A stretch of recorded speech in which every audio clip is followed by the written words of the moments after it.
Auburn police are investigating on what led up to two people getting shot last night. They found both of the men on 29th Street Southeast around 10. They both had at least one gunshot wound. One went to Harborview, the other went to Valley Medical Center for treatment. Right now they have no suspects. Well, it's 12:05 and let's take a live look outside. We are checking out Friday Harbor, and even though it is pretty cloudy out there, it is still a very beautiful shot. Frankie Catafias is joining us from the Pinpoint Weather Center.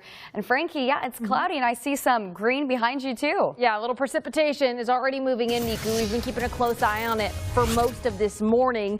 Now, we have already seen that the coastal areas are getting their healthy little serving of some of that rain. Some of it sneaking into portions of the southwest interior and areas of the South Sound, and we'll continue to see that moving more inland as the evening progresses. Right now you can see some of the groundwork that's already being laid with some of this thicker cloud cover, giving us a bit of a misty appearance from our Emerald Queen Casino camera and our Queen Anne cam.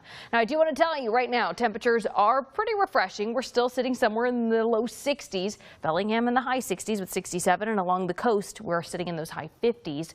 Now temperatures are going to stay pretty consistent, but that weather is going to be a little bit all over the place. This is one of several days of rain that we have coming our way. So coming up in my full forecast, we'll be tracking hour by hour what you can expect and of course where you can expect it. Nico. Thanks, Frankie. Well, did you hear or did you feel the ground shake? Because people all over the Puget Sound felt the ground shake. According to the Pacific Northwest Seismic Network, a magnitude 4.3 earthquake was reported in the area. Now, the epicenter of the earthquake was around Morrow Stone Island. That's near Port Townsend.